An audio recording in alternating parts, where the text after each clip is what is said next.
Hey everyone, and welcome back to the Waxcast, episode 12. I'm your host, Gavin Wax, and today I'm joined by a personal friend of mine who has a great Twitter account you should all follow, Gavi Shapiro, at Gavi Shapiro. I wanted to bring you on, Gavi, because you are a specialist, an expert, a doctor, really, in all things political, and I wanted to get your insights and opinions on the latest happenings in the country and maybe even the world. We'll see where this conversation goes. But, it's been an interesting few weeks for us. I think you consider yourself kind of a populist, nationalist, right-winger like myself. Conservative and as well. Okay, and conservative, yes. I was going to get there. But it hasn't been a great week. It hasn't been a great few weeks.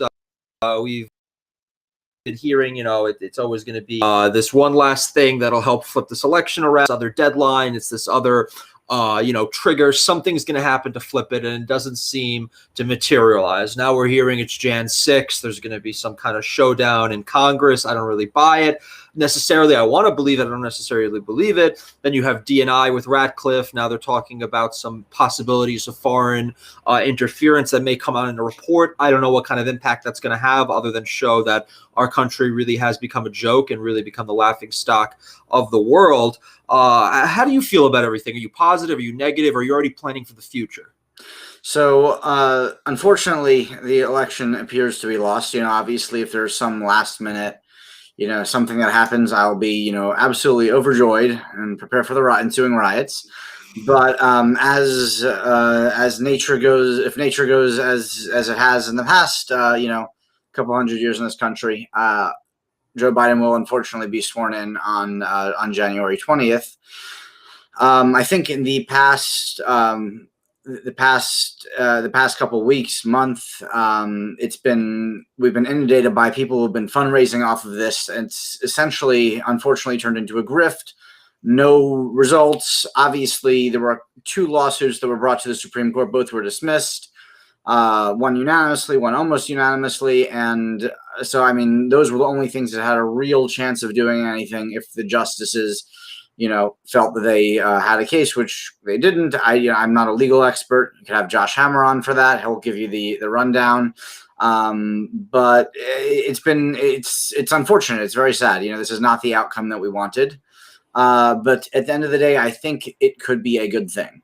Not because this is what I wanted. This is the outcome that I wanted, but we could turn it around because this gives us a major opportunity. The party that has the presidency generally will lose the House. Generally, there will be a backlash against the other opposing party having the presidency. It gives us a really good opportunity heading into 2022, where there are a bunch of very vulnerable Republican Senate seats up for re-election. That would be the one in Pennsylvania, the one in Wisconsin. The one in Pennsylvania is actually going to be an open Senate seat. So that's really important to get a good, solid candidate in there that fits the state, that who can win. So I think that's really where we need to focus on now is elections going forward, because, all of our tweets, all of our trolling, all of our, attacking the fake Republican clubs that call themselves Republican clubs. All this leads to, or is supposed to lead to, actually voting at the ballot box, hopefully not by mail, and ensuring that that change happens. Because change doesn't realistically happen. Even if you change the culture, you have to actually get people out to the polls to vote. So that's really what is important going forwards. Agreed with all of that. I think we have to remain positive, and the second we get into these sort of apocalyptic, doom mentality, we're destined to fail. That's the demoralization that the left would love to, go through our ranks. You mentioned the grift, which is unfortunate, but it has become the expected outcome with a lot of Republican and conservative causes. Unfortunately, the left doesn't seem to be dealing with too much of their own internal grift as much as the right is. But you make several good points, and I think it's also important to keep things balanced and in perspective, especially as it comes to the historical record. This is certainly not the first stolen election. I think, if anything, it's been one of at least 2 that I can come up with off the top of my head. I know 1960 is referenced pretty often. I believe 1876 is also referenced. You could even go back to, I think it was Jackson in 1820. So there has been a history in this country of shenanigans and shady dealings, and that's part and parcel of having democratic processes, unfortunately, especially when things are not really, protected and legislated correctly, as we've seen this cycle. But it hasn't prevented things from rebounding. It hasn't prevented the will of the people, the will of the silent majority, if you will, from coming back. And as you mentioned, taking different Senate seats, taking Congress, and enacting electoral change. We saw that with Jackson's comeback in the 1820s. We saw it with Nixon's comeback 4 years later, whatever that meant for us. So there is historical precedent. Now, obviously, there is a difference in terms of there may have been some foreign interference. I think that the divisions of the country are far more deeper ideologically, and it could sow the seeds for something far worse. That's to be seen, and how the next few weeks develop would be very telling for that. But the House, sure, we can certainly retake it. We can make it. Retaking the House is going to be extraordinarily easy, and yes. The reason is because the current map of the current House seats is not going to be the map for the 2022 election. There's going to be a major opportunity for gerrymandering, and the Republicans have serious control in about every important state except for Pennsylvania. Obama failed. Obama failed with his plan to flip the chambers and enact redistricting. No one really wants to talk about that. Right, and this is what you'll see is in North Carolina, there's currently a Democrat governor, and he's supposed to have a say in the redistricting. But because the Republicans in North Carolina did so well down ballot, he has no say, and the Republicans in North Carolina will enact a crazy, crazy map like that. Same thing in Georgia. Florida, there's an opportunity for, and I mean, each of these states that I've mentioned, well, especially Florida and Georgia, will be receiving additional congressional seats because they're increasing population. And even without those, you could gerrymander those states, eke out a couple more Republican seats. See Republican seats out of that, and that so we're basically there. The problem is that are these Republicans coming in going to be of the same caliber as we've seen in the past, which is essentially weak, feckless, and not up to task when they're called upon, which is what we've seen not only from elected Republicans but appointed judges who claim to be conservatives. I mean, do you have any faith? I mean, I have faith in taking it back. On a simple, majority, just this mere number of seats flipped. But do you have any faith that this new caucus would be able to actually effectuate real change and fight for any real values? So in terms of fighting for any values, that's going to have to wait until the 2024 presidential election. All they can do is stall and make deals with Democrats as they did, during Obama years. And that went better some years and worse other years. No amnesty was passed. So, I mean, that's honestly a miracle that no amnesty was passed during the Obama years. So that was due to good quality representatives and senators elected. And so do you think the chances of that are going up or down with amnesty? I mean, does this new administration that seems to be developing under Biden, does it seem more to the left of Obama, or actually, as the so-called pundits have claimed, more moderate?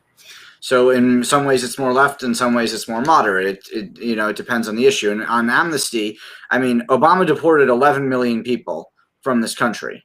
Like, that is what his administration did. Bush deported, I believe it was 10 million. And Trump, I don't know what the numbers are, but they are. It's for sure less than 5 million. How many were deported? So it's the left has moved so far to the left on immigration that it's not really a question of is it more left or more right than Obama's. It's a question of the entire party's moved, the entire country has moved to the left on this. And in the 90s, everyone was voting on deportation bills and fast tracking deportations. All the Democrats were. Basically, so I mean that's really what it is. What it'll come down to, obviously, is the primaries, and once again, voting. This is what it all comes down to: is primaries and voting. Right now, there's actually an election in Texas going on for a Texas state Senate seat between two candidates. I can actually tell you the name of one of them. The one is the one that it's basically a war between the governor and Lieutenant Colonel Allen West, who's the chair of the Republican Party. Interesting. And the governor's backing the person who is the state representative for the state Senate seat, and Allen West is backing somebody by the name of Shelley Luther. If the name sounds familiar, it makes sense. She was the one who was arrested for operating her salon in Texas and wouldn't close it. Yes, the blonde. Yes, and she went to jail and told the judge to that she's not. The rest is history. But she's a patriot. Well, I'm glad she's in the running. So I mean, it looks like Alan West is doing some good work down there. It needed it. The Texas House is very liberal, despite it being a Republican majority. That's always been very frustrating to me that I see these some of these states have almost super majorities. There's always been some hiccup. Either the bodies themselves have been much more moderate Republicans, and some of the more national trends have never trickled down locally. Sometimes you see, at the national level, the political winds of change are more accelerated than the local level, which seem to be more entrenched. It's not really grassroots. Sometimes it's bottom down. And then other times, like in a case like Ohio, you've had horrible governors who just block everything their conservative legislatures tried to do. So it's good to see the party apparatus there putting up a good fight. What did you make of his press statement with the secession? Alan West. Yes. It's a little funny, but no, I think that it's going. We're headed in a direction where either both sides are going to, the left and the right are going to have to agree to either live together, or if they're not going to live together, the rioting is unsustainable. We have to separate. It's going to be one of those two options, and if we live together, both sides are going to have to make compromises. It's going to end up more of live and let live. A sort of structure. The left gets to do what they want, the right gets to do what they want. The left doesn't get the loot, the right doesn't get the left. To tell the left about their all their special social stuff that they like doing. Well, that would be federalism. That would be beautiful if we could actually have that. But the left is not interested in having some kind of federalist consensus where we can each have our own little regional differences and regional policy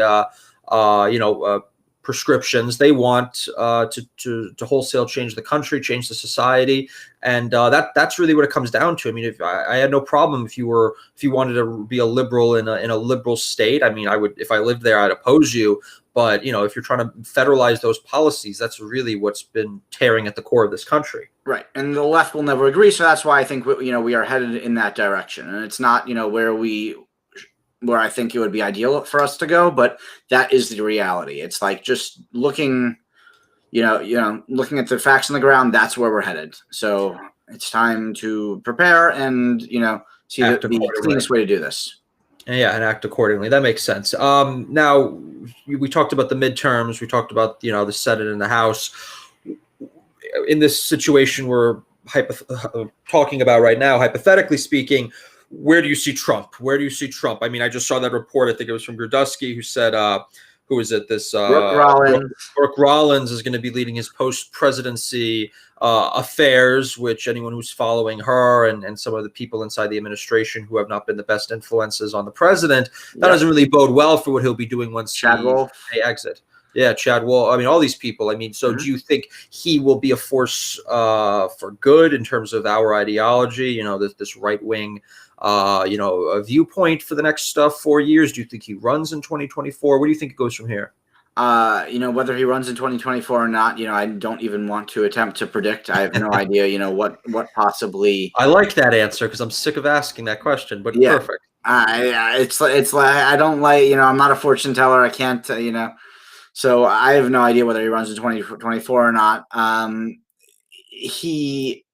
terms of what I'm interested in, if he's looking at people like Brooke Rollins and Jared Kushner for positions, I'm not interested in him running in 2024. I don't want that. I didn't vote for Brooke Rollins. I didn't vote for Jared Kushner. I don't want them anywhere near the presidency. I didn't vote for Ivanka Trump. I don't want her, trying to convince her father to stay in the Paris climate change accords or not to leave the Iran nuclear deal. That's not what I want. What I want is solid, conservative leadership for the country, and that's not that, and that ain't it. And if that's it, I don't want it. And I would hope that Trump would.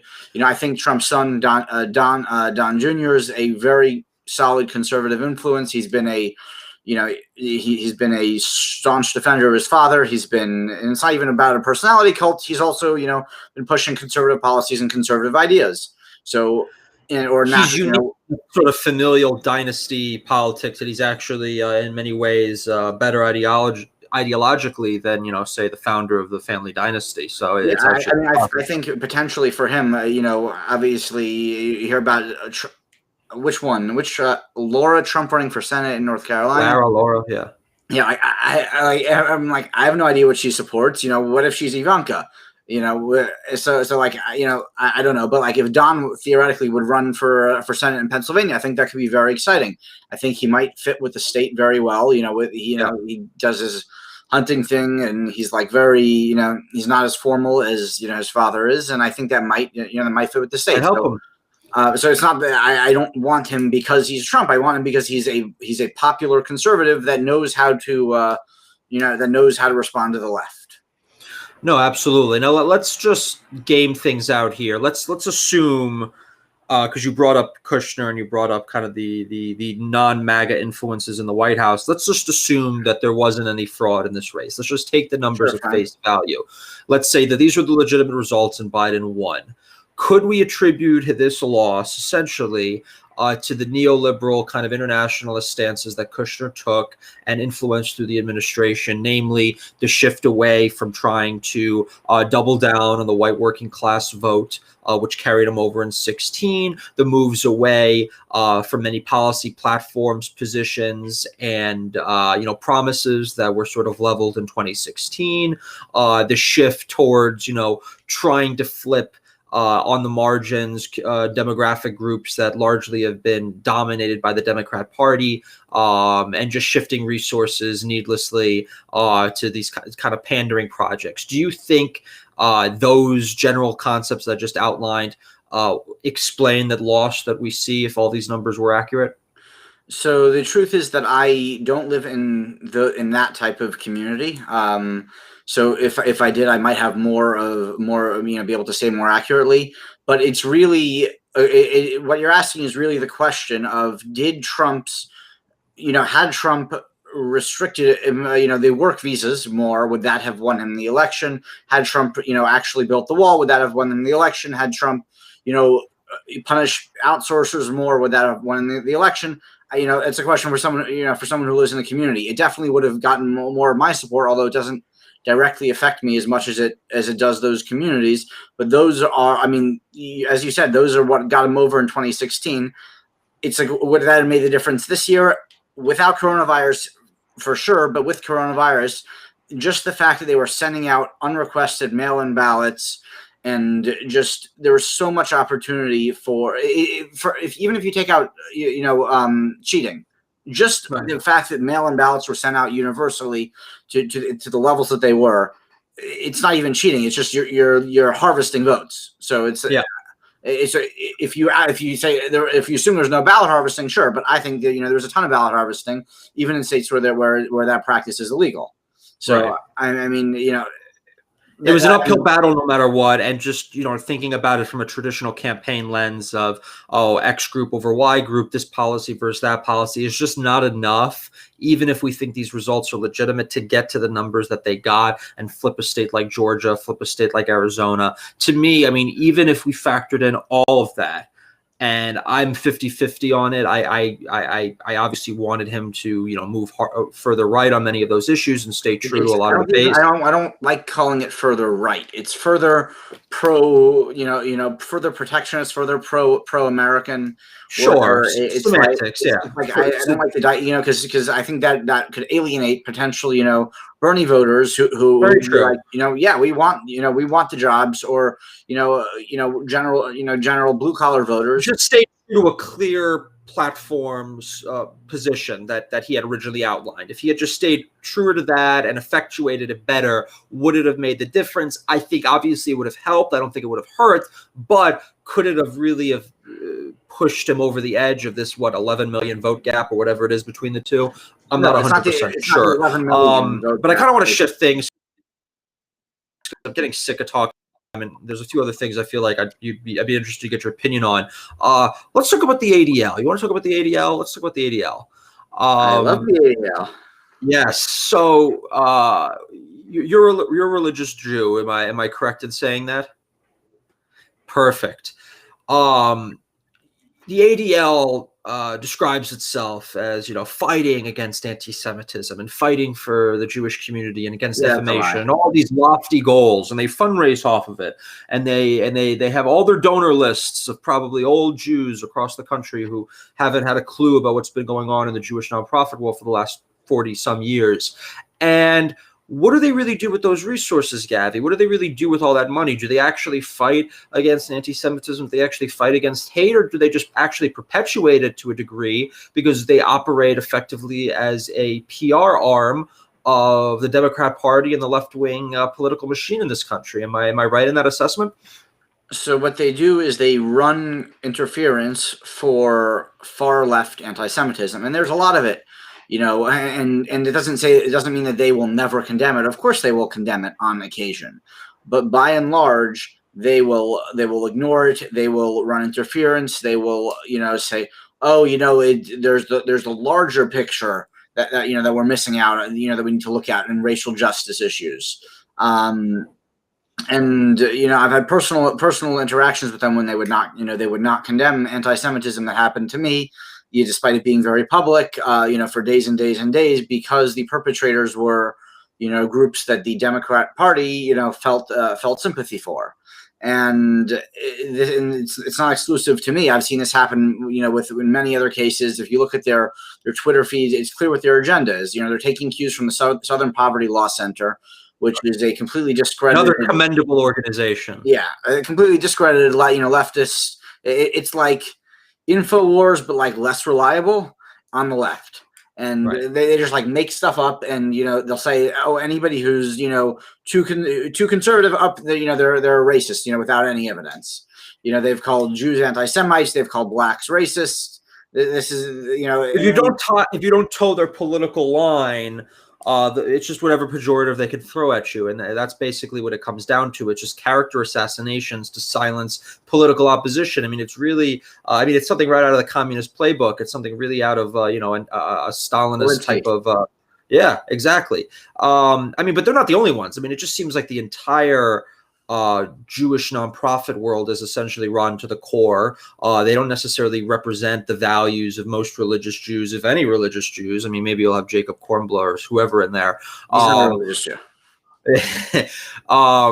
But why is there such a disconnect between the community of religious Jews, which is growing and growing each passing year, and based on demographic trends could be the majority of American Jews within a generation, or at least very close to that.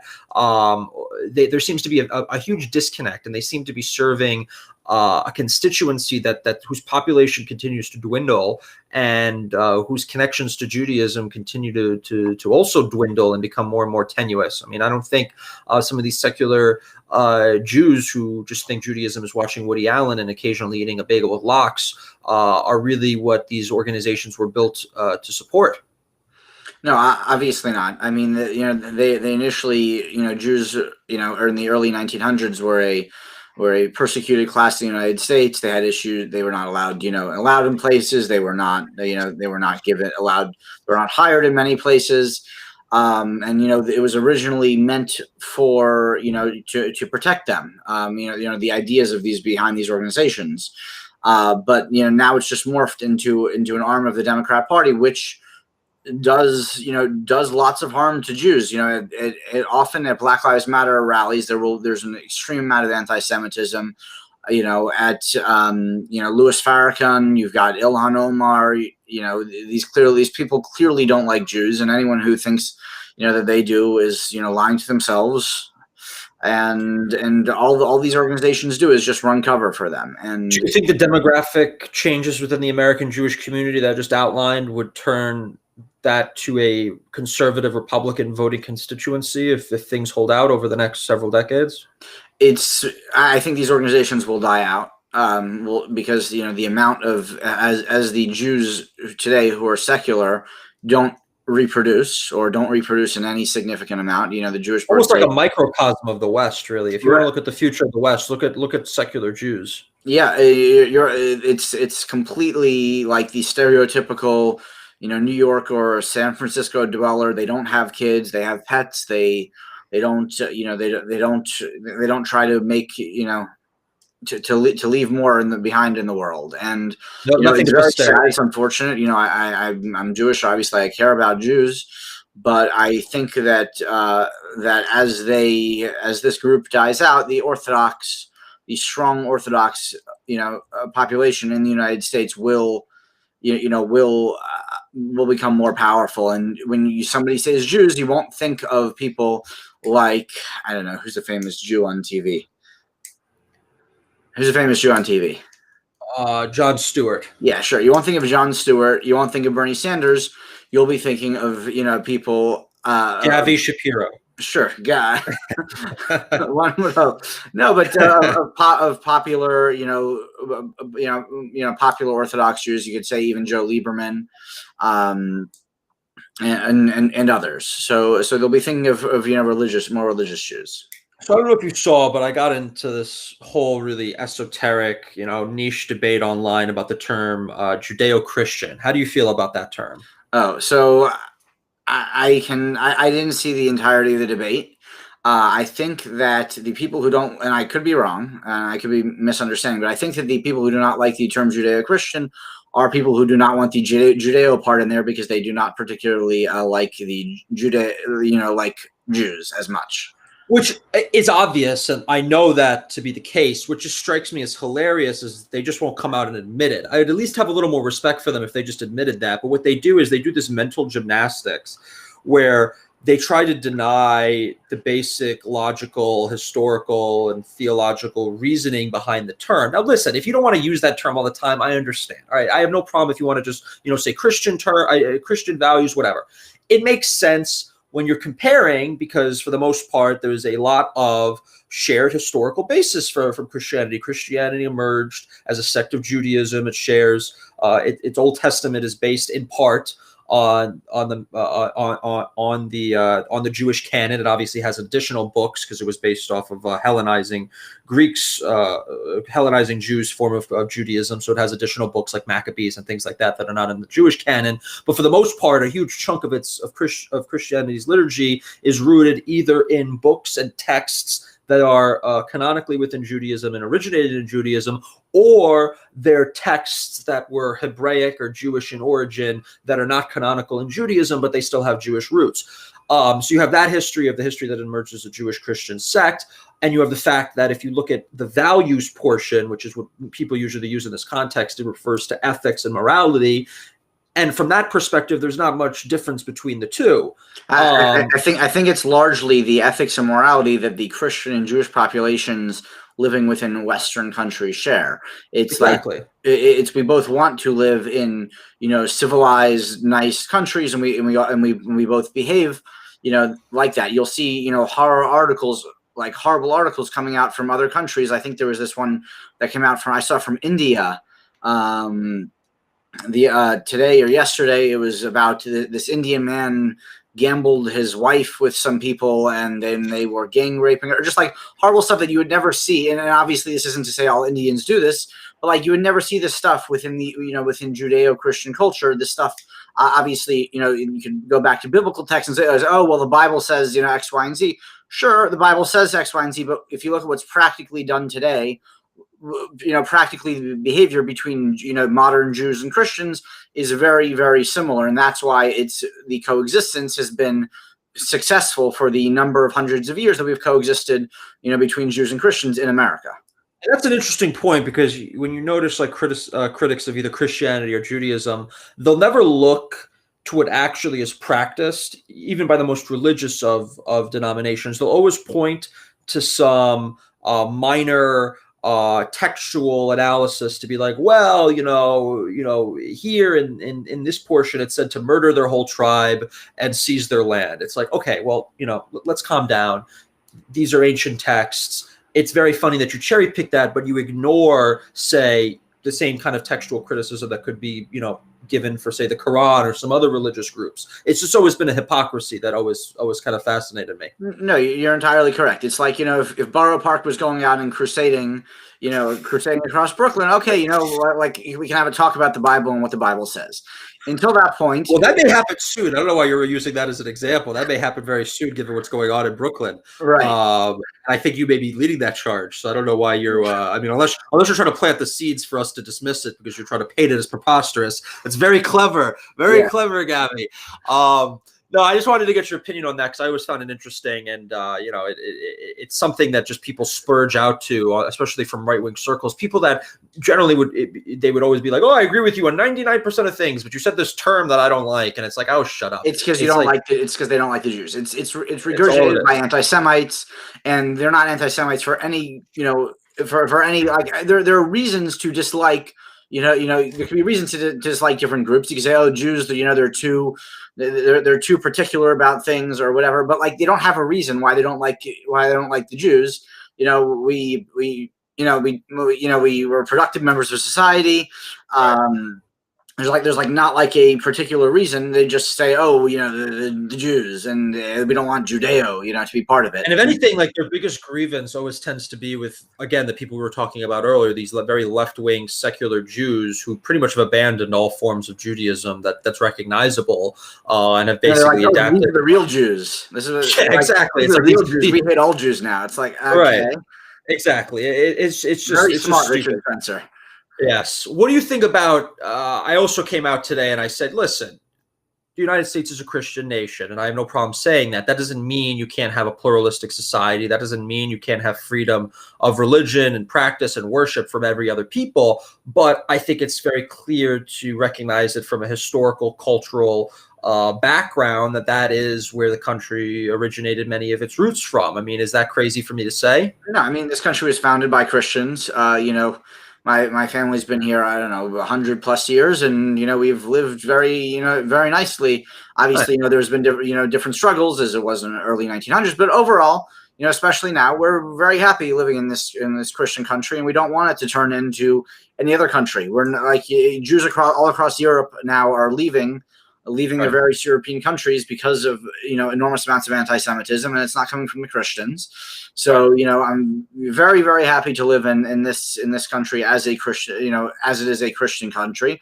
Obviously, I do want my freedom of religion. I do want to practice as a Jew. I don't want to be a Christian. I don't want to, I also don't want to convert Christians to Judaism. But I'm very, very happy that this is which is such a unique and great thing about Judaism, that it's remained an ethno-religious group for the most part. Obviously, there's been some converts over the centuries that have eventually assimilated into the broader people, but it's never been one. I mean, I think we did some stuff to the Edomites, but who cares about them? It was thousands and thousands of years ago. All right, he's trying to whitewash what we did to the Edomites. I see. Shapiro, so we can go back to the Crusades if we want to do that. But yeah, I mean, and I don't think those two concepts, being recognizing, that it is a Christian nation, and also, having the religious pluralism and the freedom of religion as enshrined and codified in our governing documents, namely, the Constitution. I think that's very much American, and I think that's a great thing, and it's a great balance we've seemed to find, because radical secularism are sometimes, many cases, worse than having any kind of religious authority in charge. It seems to be almost the same kind of evils that they would prescribe to a religiously dominated government tend to be the same evils that would be dispensed by a secular government. So it's a type of two-faced thing that they don't want to really delve into. But I also wanted to touch on some other topics kind of in the same vein. What do you see culturally that's happening in this country? I mean, there seems to be, we used to always sort of be a few years behind what was going on in, say, Europe and other places, but it seems we've almost hit a critical point where things are really accelerating rapidly into sort of this left-wing, wokeism, postmodernist spiral of society, where values are becoming eroded, where people are essentially just, eating up this new age dogma of the corporatist left, and it's really not good for people's livelihoods. It's not good for their well-being. It's not good for their soul. It's not good for any way you want to measure it. And it's creating the type of people who are unable to, to start families, to enjoy life, and to be productive members of society. I mean, we could talk politics, all day long, but many of this has happened outside of the sphere of politics. It's sort of been a parasite that's infected the culture independently in many ways. How does a society fight back against that effectively? So, I mean, I think you're saying it's outside of politics. I honestly blame politics for this. I blame Republican politicians, and I blame Republican pundits or commentators or whoever you want to call it. It's like there are Republicans on the right who believe that the way to beat the left is to find an intersectional transgender Muslim and nominate them for president. And, then we've beaten the left. Gavi, if you found a intersectional Muslim woman, is that what you described it as? I mean, you should get an award. You should get an award. You should get an award because I've never heard of anything such existing. There actually is.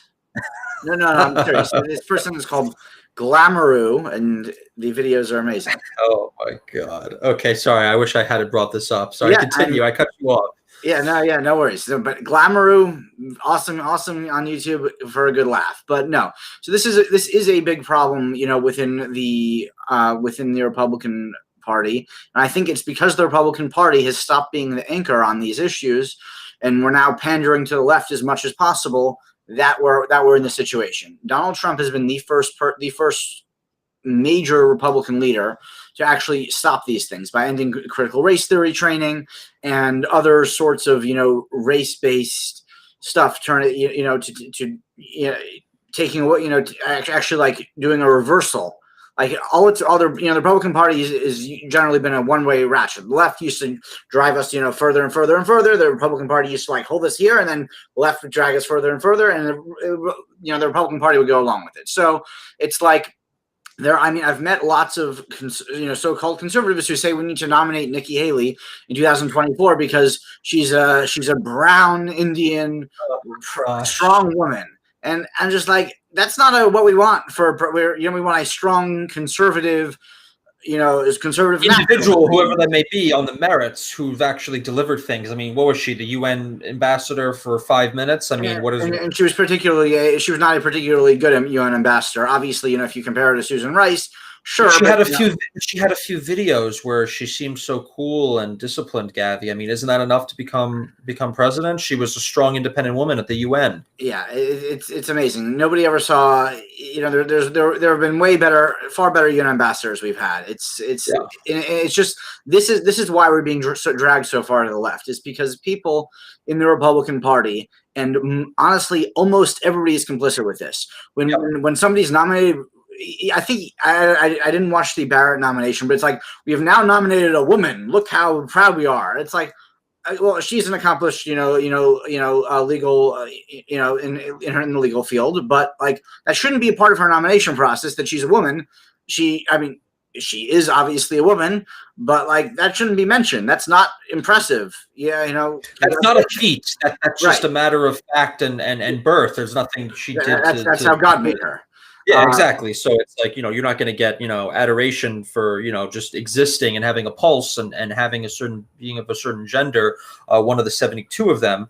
But, I mean, you're right, because the Republicans are weak and they constantly are so worried about being called names and being called racist or whatever. And they never know how to push back and fight and say, listen, I don't care. Call me what you want, but screw you, until Trump.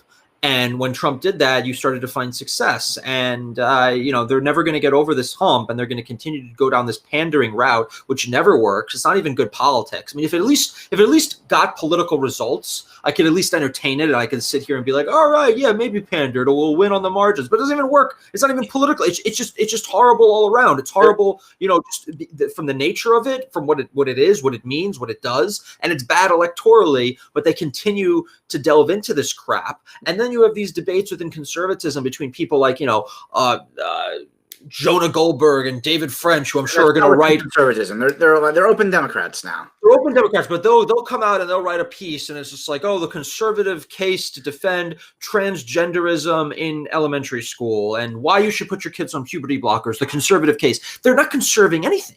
They're not conserving anything. They're not even holding the line, so to speak. I mean, I'm the term conservative. I don't want to get into semantics and linguistics, but I believe we need a rollback. I don't believe we need to conserve anything because there's nothing worth conserving right now for the most part. It's trash. it's all trash. We need to be, a reaction. We need to be pushing back. We need to turn back the clock, so to speak, on a lot of the societal norms and the policies and the things that have gotten us. The 90s were in a better place than we are now. Oh yeah, even in the 90s, and I'm not even going to say, but it was night and day. I mean, the discussions we're having today in the mainstream culture make the 90s look like the 1950s, and it just goes to show how radical these changes have been. Typically, these changes, historically, maybe you could have looked at it, it would have happened over generations. These were happening within generations, that you could go from, being born in one decade, and by the end of, 20, 30 years later, I mean, you're living in a different world. I mean, there's no societal norms that are holding true anymore. Every week it's something new. I mean, we're seeing now, I just saw the headline, the LGBT activist wants to, distribute puberty blockers to children. I mean, people are going to be laughing at all children until they're old enough to be able to decide what gender they want to be. It's insane. It's absolutely insane. And Republicans, unless they start to push back. So I do agree with you. It is part political. But then there's also this debate within conservatism. It's like, we want this laissez-faire, live and let be conservatism, where we have our free market, and you have your Christian society, but it lives alongside these hedonist, repugnant individuals who don't hold anything sacred. That's not sustainable. You can't have that. You need a government that should instill and protect some baseline in terms of values and traditions and culture, just for the health of society. I mean, I think the Republican Party needs to embrace things like natalism in order to get birth rates up. They need to have strong family encouraging family policy to grow back the families, help families develop, do whatever they can. They need to be encouraging, I think, school prayers in school. They need to be teaching, Judeo-Christian values back in schools, whatever it is. I mean, I'm all for that. I'm all for the old school kind of, religious right conservatism in many ways, because they were right. All their predictions came true, and we're looking at things now that it's absolutely horrible what's going on in society and what they're infiltrating the minds of children with. I mean, do you agree? So I think I just want so I guess first is, you mentioned about these laissez-faire living amongst hedonists. That once again, this only works if the hedonists, if the degenerate liberals are willing to agree to leave us alone, and they're not willing to leave us alone. There's no gentlemanly agreement between us and Glamour or whatever it was called. Right. If there was a nice agreement, you have your schools with your conservative values. We have our schools where we put all our kids on puberty blockers. We can live as a country. Obviously, that's kind of how the Hasidic community has always kind of worked their way through the New York system. They've always been able to try to, carve out their sort of local autonomy to a degree, but now even that's being eroded. So you can't even see it at the localized communal level. Yeah, they're not going to have that anymore in New York. I mean, they're going to start. I mean, the left does want mandatory LGBTQ plus whatever education, and obviously in the Hasidic communities, they're not teaching that. So you don't say. What? Yeah. So you're 100% correct that we need to work on birth rates, and because I mean, once again, this is because there's no gentlemanly agreement, as you put it. We need to do the same thing the left is doing, but the opposite. We need to start pushing from our values. Yeah, they're pushing their values. Well, we'll push our values.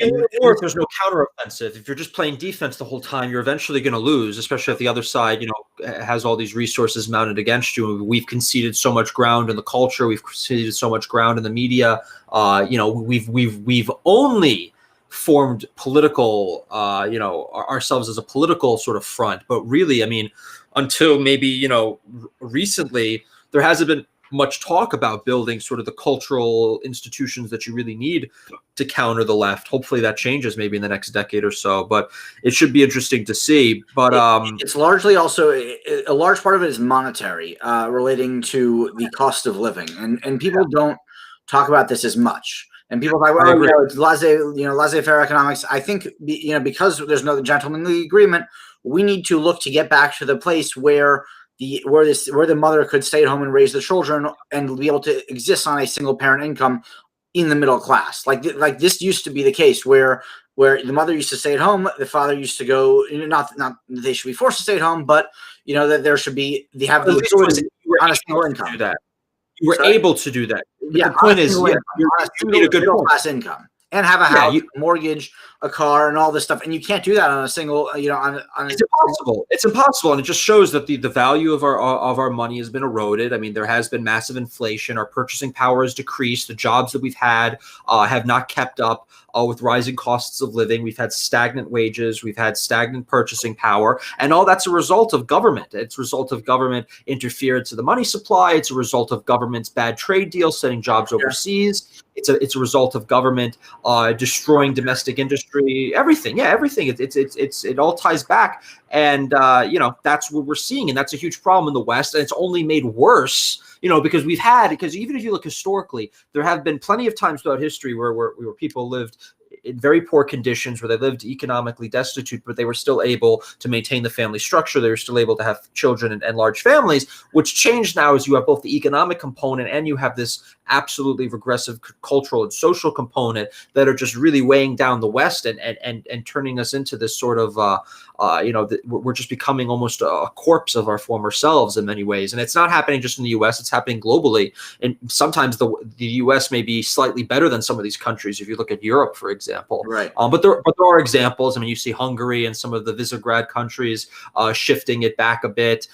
Israel is a little better than most. There's a few places that there are some hope. But it really is based because those countries have strong nation-state values. They're centered around a unified people with a unified cultural background, with a unified linguistic, religious framework that we had a degree of in the United States. I mean, obviously, the United States wasn't built around an ethnic group, but we had common values, we had common ideas, we had a common. Yeah, we had common language at least. I mean, we had the common Judeo-Christian framework.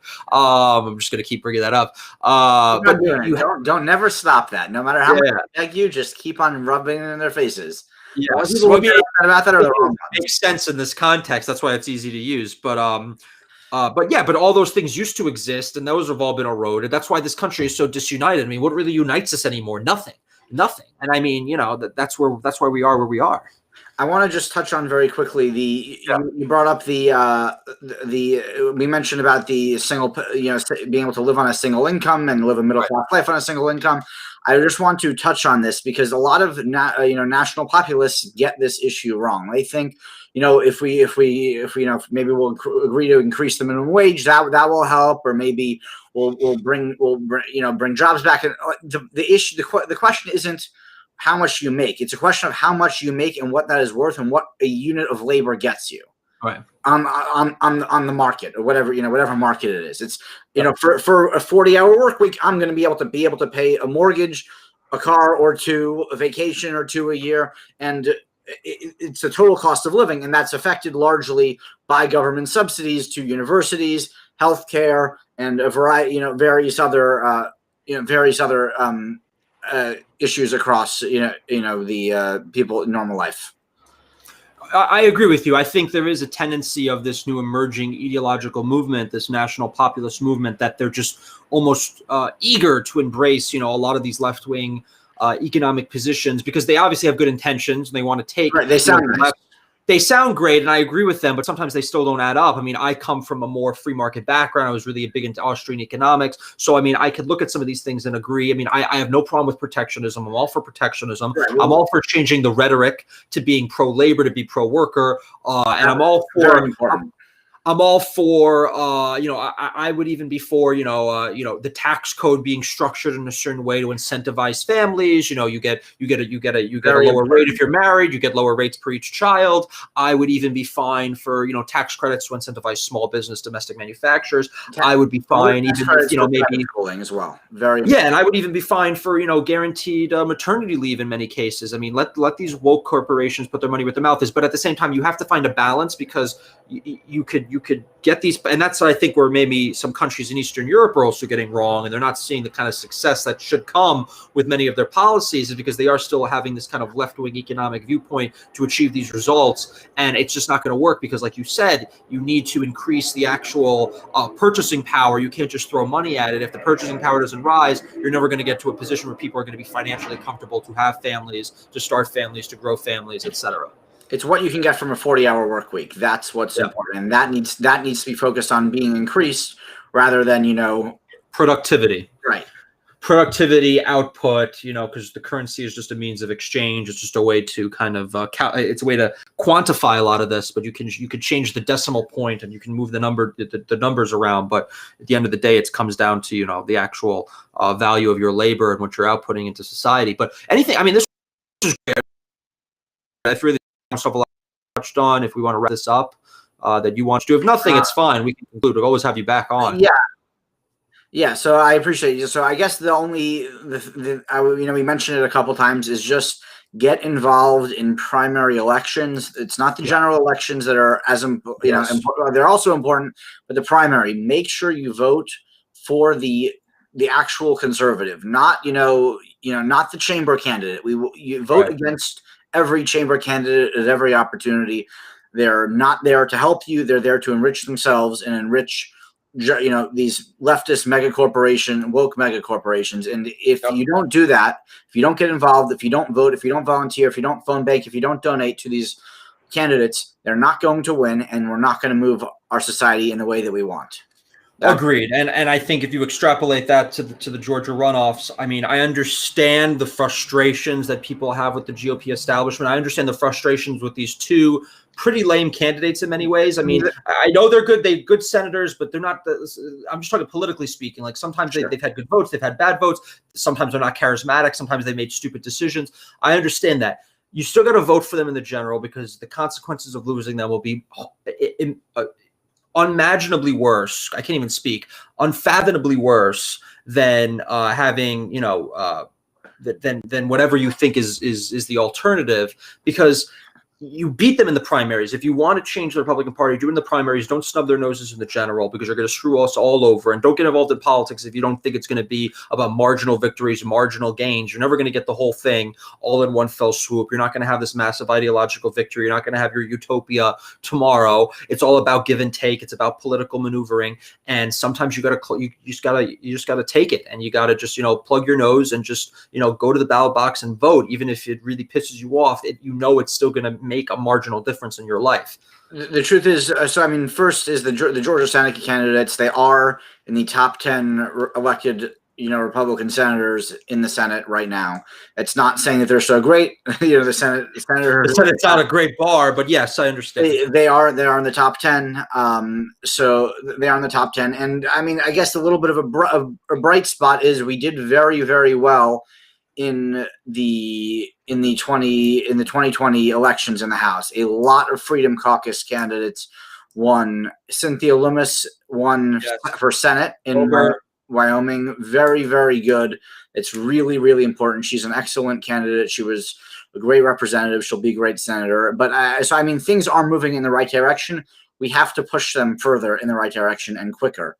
Because otherwise, if we don't do it quick enough, there's not going to be anything left. We got, to push. So we got to do this. We have to get involved. We have to push for solid candidates all across the country. And, otherwise it's all worthless. Couldn't agree more. But this has been an awesome time. I'm glad we had you on. I definitely want to have you back on again, because we could talk for hours about a lot of these things. But where can we follow you? Values. Yes, Judeo-Christian values. Where can we follow you? What's your Twitter handle? What's your social? Give us the spiel. So Twitter handle is Gavi Shapiro. That's GAVI SHAPIRO. And that's it.